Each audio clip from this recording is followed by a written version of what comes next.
বন্ধুরা, এখানে আমি ডিম সিদ্ধ দিলাম, কারণ ডিম রান্না করবো আজকে। আর এখানে ছোলার ডাল দিয়ে ডিম রান্না হবে। তো ছোলার ডালটা আমি ভিজিয়ে রেখেছিলাম, আর ডিমটা আমি সিদ্ধ দিলাম।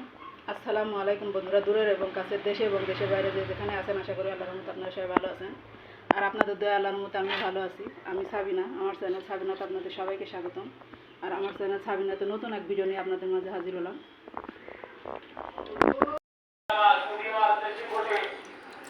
বন্ধুরা, আমি এখানে ডিমটা ছুলে নিচ্ছি, এই দেখুন। বন্ধুরা, আমি এখানে ডিমটা ছুলে নিচ্ছি, সুন্দর করে ছুলে নিব। সিদ্ধ হয়ে গেছে, তো ডিমটা ছুলে নিচ্ছি।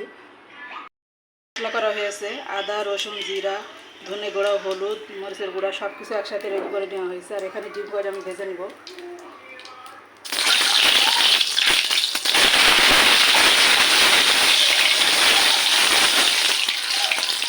আর এখানে আমার ডিমটা ভাজা হয়ে গেছে, তো আমি উঠিয়ে নিব। আর এই দেখুন, অর্ধেক ভাজা হয়ে গেছে। ডিমটা ভাজার পরে ওই তেলের মধ্যে আমি রসুন, পেঁয়াজ সব দিয়ে দিলাম, দিয়ে মশলাটা কষিয়ে নিব।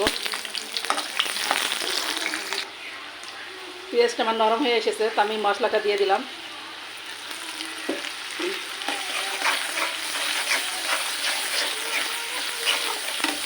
আর ওই মশলার ভিতরে আমি টমেটোটা দিয়ে দিচ্ছি।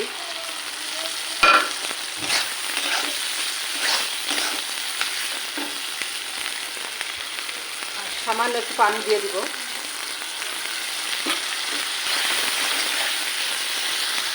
আর এখানে আমার মশলাটা কষানো হয়ে গেছে, তো আমি ছোলাটা দিয়ে দিচ্ছি।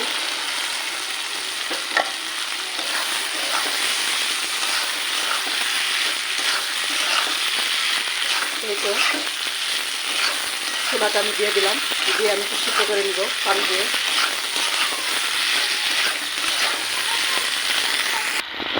আর আমার এখানে করা হয়ে গেছে, তো আমি ঝোলে পানি দিয়ে, ঝোল কষানো পানি দিয়ে দিলাম। ডালটা একটু সিদ্ধ হবে সেই জন্য।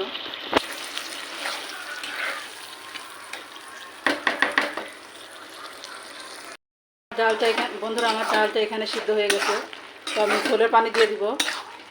আর কালারটাও দেখুন অনেক সুন্দর এসছে।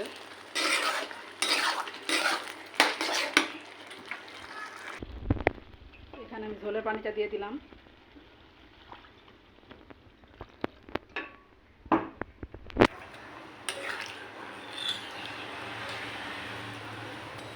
আর এর ভিতরে আমি ডিমটাও দিয়ে দিব।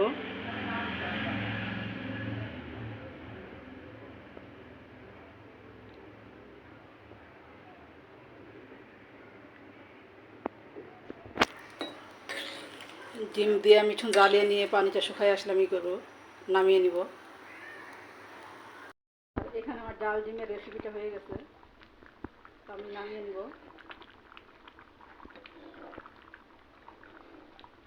আর বন্ধুরা, আমার যারা এই মুহূর্তে ভিডিও দেখছেন, পুরাতন বন্ধুরা, তাদেরকে অসংখ্য অসংখ্য ধন্যবাদ আমার সাথে থাকার জন্য, পাশে থাকার জন্য। আর এইভাবে আমার সাথে থাকবেন, পাশে থাকবেন, আমিও আপনাদের সাথে থাকবো, পাশে থাকবো। আর আপনাদের কমেন্ট আমার খুব ভালো লাগে, সুন্দর সুন্দর কমেন্ট করেন। তো এইভাবে কমেন্ট করবেন, আমি কমেন্টের উত্তর দিব, রিপ্লাই দিব। তো ইয়ে করবেন, কমেন্ট করবেন, লাইক করবেন, সরি, বেশি বেশি শেয়ার করে দেবেন। যারা পুরাতন বন্ধু এই মুহূর্তে, সরি, যারা নতুন বন্ধু এই মুহূর্তে ভিডিও দেখছেন, এখন পর্যন্ত আমাদের চ্যানেলটাকে সাবস্ক্রাইব করেন, তাদেরকে বলবো আমার ভিডিও কোনো অংশ যদি আপনাদের কাছে ভালো লেগে থাকে, তাহলে আমার চ্যানেলটাকে সাবস্ক্রাইব করবেন, কমেন্ট করবেন, লাইক করবেন, আর পাশে থাকা বেল আইকনটা প্রেস করে দেবেন, যেন সবার আগে নোটিফিকেশনটা সবার আগে। এই তো আমার ডাল ডিমটা হয়ে গেছে, তো আমি নামিয়ে নিব। যারা আমার পুরাতন বন্ধু, নতুন বন্ধু এই মুহূর্তে আমার ভিডিও দেখছেন, এখন পর্যন্ত নতুন বন্ধুরা সাবস্ক্রাইব করেননি, তাদেরকে বলো প্লিজ আমার চ্যানেলে কোনো অংশ যদি আপনাদের কাছে ভালো লেগে থাকে, তাহলে আমার চ্যানেলকে সাবস্ক্রাইব করে দেবেন, সাবস্ক্রাইব করবেন, কমেন্ট করবেন, লাইক করবেন, আর পাশে থাকা বেল আইকনটা প্রেস করে দেবেন, যেন নোটিফিকেশনটা সবার আগে পেয়ে যান। আর আপনাদের ছোট্ট একটা লাইক আমার ভিডিওটাকে সবার মধ্যে পৌঁছে দিতে সাহায্য করবে। আর যারা পুরাতন বন্ধু আমার সাথে আছেন, পাশে আছেন, এইভাবে আমার সাথে থাকবেন, পাশে থাকবেন। আর সুন্দর সুন্দর কমেন্ট করবেন, যেন কমেন্ট করে খুব আপনাদের কমেন্ট করে আমার খুব ভালো লাগে, এই জন্য রিপ্লাই দেবেন সাথে সাথে। তো ভালো থাকবেন, সুস্থ থাকবেন। মশলা দিয়ে দিব, গুঁড়া মশলাটা দিয়ে দিলাম, দিয়ে নামিয়ে নিব। আর এতগুলো তরকারি নামাতে গেলে হাত পুড়ে যাবে, সেজন্য নামানোটা আমি দেখাবো না আপনাদের, সরাসরি আমি ইয়ে করবো। এই তো তরকারিটা ঢেলে নিচ্ছি।